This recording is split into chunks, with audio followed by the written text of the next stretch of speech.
Halo, Assalamualaikum warahmatullahi wabarakatuh. Kali ini kita hadir di acaranya pengukuhan guru besar Profesor Dr. Raditya Sukmana, SEMA, Guru Besar Ekonomi Islam di Universitas Airlangga hari ini. Ya, ini orasinya Profesor Dr. Raditya Sukmana mengenai wakaf di era 4.0. Beliau bercerita. Cerita ini saya tulis dalam jurnal yang muncul dalam jurnal kampus saya di Transworld Islamic University. Mari kita lihat di slide. Bayangkan ada seorang yang bernama Ahmad, dia adalah seorang pelari maraton. Seorang pelari maraton yang telah berlari sekian puluh kilometer dan ratusan kilometer, tiba-tiba menemukan di atas meja ada gelas. Gelas pertama yang dia minum, kalau saya beri skala 0 sampai 10, berapakah kepuasan dia atas gelas pertama? Maka Bapak Ibu akan setuju dengan saya bahwa kepuasan dia adalah maksimum, yaitu 10. Setelah minum gelas pertama, berapakah kepuasan dia? Kalau dia mau minum gelas kedua, maka tentunya tidak akan sama dengan gelas pertama. Tentunya adalah di bawahnya. Let's say 8. Jadi DU1 per DX1 itu adalah 10 atas gelas pertama, DU2 per DX2 itu adalah 8. Ini adalah gradien, ini adalah slope, ini adalah derajat kemiringan. Yang dalam hal ini adalah utilitas. Apa yang terjadi kalau Ahmad minum gelas yang ketiga? Apakah dia juga akan mempunyai kepuasan 8 seperti halnya gelas kedua? Tentu tidak. Dia akan mendapatkan kepuasan di bawah 8. Let's say 5. 5 tambah 8 5 tambah 18 jadi 23. Apa yang terjadi kalau dia minum gelas yang keempat? Apakah dia akan menerima 5? Tentu di bawahnya 5. Let's see 2. Ini kalau diteruskan, apa yang akan terjadi? Suatu ketika dia akan minum gelas tertentu, maka marginal utility dia akan 0. Artinya apa? Minum ataupun tidak minum sama saja. Apa yang terjadi kalau dia tetap minum, menambah gelas dengan minum? Apa kepuasannya? Kurvanya akan turun. Gradiennya akan negatif. Ilmu ekonomi konvensional itu tidak mengatakan apa-apa tentang ini. Harus di mana ini bergeraknya? Mari kita lihat apa yang ada dalam salah satu surat dalam Al-Quran. Hai anak Adam, pakailah pakaianmu yang indah di setiap memasuki masjid. Kulu wasrobu wala tusrifu. Makan dan minum jangan berlebihan. Ya, sesungguhnya aku tidak menyukai orang-orang yang berlebih-lebihan.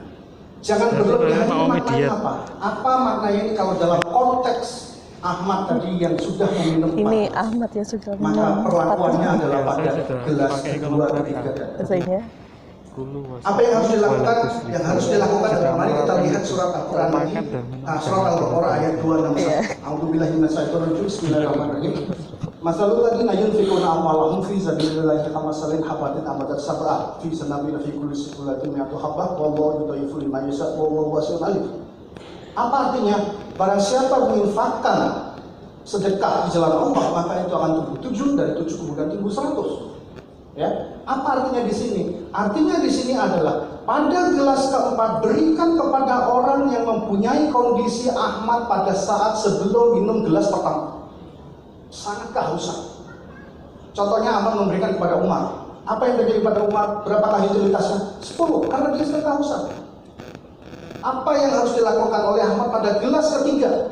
Berikan kepada yang lain yang pada kondisi yang sama. Berikan kepada, contoh di sini adalah Usman. Ya, Usman kondisinya sama, sedang kehausan. Kita kasih gelas, itu gelas pertamanya Usman. Bagaimana treatment terhadap gelas yang kedua? Gelas kedua berikan kepada yang lain yang pada kondisi yang sama. Berikan kepada Ali. Ali kondisinya dia minum gelas yang pertama, maka utilitasnya adalah 10. Oke, kalau ini yang terjadi, maka Ahmad hanya minum 1 dan tiga temannya akan minum 1 gelas semuanya. Sehingga kalau saya rangkumkan akan menjadi tabel semacam di bawah ini. Kita lihat jumlah gelas semuanya sama. Gambar yang sebelah kiri itu diminum Ahmad semua, yang sebelah kanan itu diminum oleh 4 orang. Gelasnya sama. Jumlah orang yang sebelah kiri hanya 1 orang yang minum, Ahmad. Yang sebelah kanan itu 4 orang yang minum. Siapa saja? Ahmad, Umar, Utsman, dan Ali. Jumlah utilitas yang sebelah kiri 25. Kenapa 25? Karena gelas pertama 10 ditambah 8 ditambah 5 ditambah 2. Hasilnya 25. Hanya 1 Ahmad. Bagaimana dengan sebelah kanan? Sebelah kanan karena 4 orang, satu gelas pertama semua, 10 semua, maka 4 kali 10, 40. Ya. Lalu kalau Anda melihat seperti ini, maka Bapak Ibu kita lihat, mana yang lebih baik? 4 Ahmad 25, ataukah 4 Ahmad Umar Usman Ali, dan 40? Secara jumlah gelas sama, tapi secara orang mana yang lebih baik? Tentu Bapak Ibu akan setuju dengan saya bahwa yang lebih baik adalah yang sebelah kanan. Bagaimana dengan jumlah utilitas? Utilitas adalah kepuasan. Kepuasan 25 dengan kepuasan 20, maka yang jauh lebih baik adalah kepuasan yang lebih besar. Maka dari itu, dalam hal ini 40 akan lebih baik. Lalu apakah yang sebelah kiri? Yang sebelah kiri adalah kapitalis ekonomis. Karena hanya Ahmad saja yang ini. Dan dia tidak mau membagi. Lalu apakah yang sebelah kanan? Yang sebelah kanan adalah Islam ekonomis. Berbagi. Terima kasih. Inti dari ini itu adalah bagaimana kita bisa bersedekah kepada orang lain. Sedekah dalam Islam itu ada banyak. Saya hanya menjelaskan 2 saja, zakat dan wakaf. Ya, zakat hukumnya wajib, wakaf hukumnya sunnah. Penerimaannya sudah jelas. Kalau zakat ada 8 golongan asnaf. Di sini alhamdulillah kedatangan saudara sahib saya, Direktur Pelayanan Basar, Bapak Irfan Sokibe. 8 golongan jelas ada dalam Al-Quran. Wakaf bebas, siapa saja boleh. Ya, sifatnya zakat konsumtif. Fakir miskin yang ada dalam 8 asnaf itu harus kita berikan langsung berupa makanan, minuman yang memang pada saat itu dia dibutuhkan. Tapi kalau wakaf, pokoknya harus tetap. Pokoknya harus tetap, kemudian di-generate, kemudian menghasilkan income. Nah, income ini kemudian dibagi pada banyak orang. Mauquf alaih, boleh anaknya orang kaya dan sebagainya. Ya, next. Nah, Bapak Ibu sekalian, alhamdulillah saya melihat Bapak Ibu sekalian di ruangan ini sangat sehat-sehat sehingga kita bisa beribadah. Nanti sholat duhur kita bisa sholat duhur, kita masih bisa mengakumulasi pahala. Dengan sholat, dengan puasa kita masih bisa mengakumulasi pahala. Tapi kalau kita nanti sudah meninggal, bisakah kita sholat? Bisakah kita puasa? Bisakah kita beribadah yang lain? Tidak bisa. Kita tidak bisa mengakumulasi pahala pada saat kita meninggal. Lalu, yakinkah kita kalau kita nanti di pada masa itu pahala itu akan lebih besar daripada dosa kita sehingga dengan ridha Allah kita akan masuk surga? Kita tidak yakin. Oleh karena itu, maka kita harus cari cara bagaimana pada saat kita meninggal kita tidak bisa ngapa-ngapain, tapi pahala tetap terus ada. Kita lihat 3 perkara itu, yaitu ada anak soleh, ada ilmu yang bermanfaat, dan kemudian ada sedekah jariyah. Sedekah jariyah inilah yang kemudian salah satunya adalah wakaf. Wakaf ini termasuk pasif pahala kalau saya boleh menyebutkan. Pasif income itu kita diam saja, MLM, kemudian kolega kita yang bekerja, kita dapat uang tanpa kita bekerja. Tapi kalau pasif pahala, ya, dengan kita memberikan ilmu, memberikan sedekah jariyah dan sebagainya, kita diam saja, pahala akan ada pada kita. Makanya saya selalu dalam mengajar, itu saya selalu bilang pada mahasiswa, saya itu iri dengan satu jenis pekerjaan. Apa itu? Guru TK. Fakta bahwa sekarang kita bisa membaca, fakta bahwa sekarang kita bisa menulis dan lain sebagainya, itu ada pahala yang mengalir pada guru TK kita. Saya sudah berumur, maka selama umur ini akan ada pahala pada siapa yang mengajarkan saya dulu membaca, menulis, alif, bata, 1, 2, 3 dan sebagainya. Oleh karena itu saya ingin mengajak kepada Bapak Ibu sekalian untuk bagaimana kita bisa mengamalkan 3 perkara ini. Next. Nah, mari kita lihat. Tadi saya cerita tentang wakaf. Apa kontribusi wakaf terhadap perekonomian? Nah, tadi sudah dijelaskan dengan baik oleh Prof. Wijiati terkait dengan daging sapi. Nah, saya juga kebetulan ini tentang daging sapi juga. Kita lihat, selalu kita merasakan pada bulan Ramadan, ya, harga daging sapi itu naik. Padahal kita cuma makan 2 kali. Kok bisa? Kalau makan 2 kali, mestinya kita belanjanya di pasar juga berkurang. Tapi kenapa bisa harganya itu naik? Kalau belanjanya kurang, itu mestinya harga daging sapi itu mestinya turun karena nggak ada orang yang beli. Tapi kalau di bulan Ramadan kita harus ingat bahwa bulan Ramadan itu bulan penuh berkah. Bulan yang bagaimana kita bisa menyenangkan orang lain lewat buka puasa. Sehingga di mana-mana masjid, kalau Bapak datang ke masjid pas buka puasa, masing-masing masjid itu sudah membelikan daging-daging semua. Makanya harganya jadi mahal. Tapi apakah kemudian kita meminta kepada masjid itu untuk tidak beli daging? Tidak mungkin. Tidak mungkin. Yang harus kita lakukan adalah suplainya harus ditambah. Nah, kalau kita melihat ini, D1 menuju D2 itu adalah pergerakan permintaan yang jauh melesat lebih tinggi daripada suplai. Suplai tidak mencukupi seperti yang sudah dijelaskan oleh Prof. Wijiati tadi. Ya, Karena supply tidak bisa mencukupi demand-nya, maka ketika demand itu naik terus, maka kita akan melihat harga kesempatan, terus. jadi harus disampaikan. Ya. Lalu urgensi wakaf sehingga orang punya ini? kesadaran Ya. berwakaf yang Mari kita lihat. kan Saya sayang sudah pernah kalau menuliskan ini dalam dimanfaatkan. koran yang ini koran Jawa Pos, terus kemudian next ada lagi satu ada wakaf untuk pesantren, kurang lebih isinya sama, hanya saja aspek yang berbeda. Terima kasih pada Mas Hasan dari Republika. Saya menuliskan semacam ini, wakaf dan stabilitas harga daging. Mari kita ikuti. Di Surabaya, Jawa Timur, ini ada dari Pak Armanta dari BI dan kemudian dari OJK, 17 pesantren yang kemudian dikelola oleh kolega saya, Mas Safi yang ada di atas saya.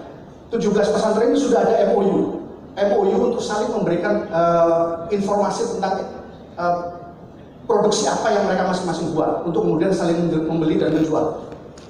Masing-masing pesantren itu saya yakin pasti ada idle wakaf land, ada tanah wakaf yang kosong. Kenapa nggak itu dioptimalkan? Digunakan untuk apa? Digunakan untuk lahan wakaf pusat pembibitan sapi. Ya, jadi tanahnya nggak usah beli. Kemudian proyek ini akan mengajak entitas siapa? Mengajak entitas adalah perusahaan. Dengan apa kita mengharapkan perusahaan itu membagi? Dengan CSR-nya. CSR-nya bisa digunakan untuk apa? CSR-nya bisa digunakan untuk dana pembiakan sapi dan pakan. Sehingga pakannya sudah dari CSR, kemudian anakannya itu juga dari CSR.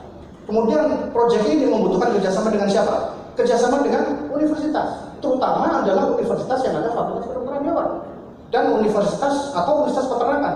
Untuk apa? Menjamin kesehatan ternak. Kita tidak ingin ada sapi gila di ternak itu. Oleh karena itu harus ada Provinsiati dan tim untuk kemudian menjaga, mengalokasikan, memastikan bahwa kesehatan sapi itu bisa baik. Sehingga dengan proyek ini itu keuntungan akan banyak sekali. Tanahnya sudah tidak bayar karena tanah wakaf. CSR-nya itu sudah dananya itu dari CSR, sehingga kita tidak perlu beli. Kemudian kesehatannya sudah ada kerjasama dengan universitas. Kalau ada kerjasama dengan universitas, itu kerjasama yang mutualisme. Ya, kalau meng-hire dosen, meng-hire dokter hewan luar boleh, tapi kan bayar. Tapi kalau kerjasama dengan universitas, yang ngecek sapinya kan bisa mahasiswa, nggak bayar. Sebagai lainnya, ya kan? Sehingga keuntungannya ini yang pertama adalah perusahaan yang ngasih CSR, perusahaan yang saya masukkan di sini adalah perusahaan yang membutuhkan daging sapinya sebagai raw material. Apa contohnya? Perusahaan kornet, perusahaan nugget, perusahaan sosis itu butuh raw material dari daging sapi. Perusahaan-perusahaan semacam itulah yang kita harapkan untuk memberikan CSR pada proyek ini. Ya, keuntungannya harga bahan baku akan murah karena dia memberi CSR dan lahannya sudah gratis dan sebagainya. Bagi masyarakat dan umum, harga daging terjangkau, pasokan daging stabil, nutrisi santri meningkat. Santri ini adalah yang sangat kita harapkan karena mereka adalah masa depan orang pendakwah. Harus kita berikan nutrisi yang baik. Ya, sekarang saya pernah datang ke suatu pesantren itu nelongsor. Makanannya itu yang penting banyak nasinya. Mudah-mudahan dengan ini gitu ya, dagingnya yang banyak, nasinya cukup sedikit. Ya. Nah, siapa yang diuntungkan? Universitas. Dosen bisa menjalankan tridharma perguruan tinggi, ya, dengan penelitian, dengan penelitian, pengabdian masyarakat dan sebagainya. Mahasiswa bisa menjadikan proyek itu sebagai lab. Next. Apabila itu terjadi, maka yang awalnya seperti gambar di kiri, yaitu kenaikan demand itu jauh lebih besar daripada kenaikan supply-nya, itu tidak akan terjadi. Kenapa? Kalau proyek ini dibuat per provinsi dengan segala entitas yang ada, maka kita tidak perlu takut tentang harga daging sapi. Fakta yang ada sekarang, ternak sapi paling banyak itu di NTT. Produksinya, NTT kalau harus menyeberang memberikan ternak sapinya kepada Jawa, Pulau Jawa itu butuh alat, butuh transportasi, butuh biaya dan sebagainya sehingga harganya naik. Kalau ini dibuat per provinsi, maka tidak perlu ekspor antar provinsi, cukup di provinsinya itu saja. Sehingga harganya akan murah, sehingga harganya akan stabil. Sehingga pergerakan demand ke kanan itu akan diikuti dengan pergerakan suplai ke kanan, sehingga stabil terus. Kalau suplainya bahkan lebih banyak, maka harga daging sapi akan turun. Next. Nah, mari kita lihat tradisional wakaf sementara sekarang ini sampai mana? Ini adalah yang umum ada pada sekarang-sekarang ini, yaitu digunakan untuk kuburan, digunakan untuk sekolah yang biasa-biasa saja dan lain sebagainya. Tapi bagaimana dengan wakaf yang kontemporer yang sekarang ini yang masa depan? Next. Nah, coba mari kita lihat ekspansi of wakaf. Wakaf ini sudah merambah kemana saja? Merambah ke Islamic Bank. Merambah ke Islamic Bank sehingga wakaf itu akan menjadi zero cost of fund. Ya, nggak ada biaya karena orang yang berwakaf di Islamic Bank, ya, itu wakaf itu udah lepas langsung bagi bank itu adalah liquidity yang sangat diharapkan. Kenapa? Nggak ada bunganya lagi, nggak ada bagi hasilnya lagi pada deposit. Ya, zero cost of fund. Wakaf merambah kepada apa? Wakaf merambah kepada Islamic Capital Market. Faham?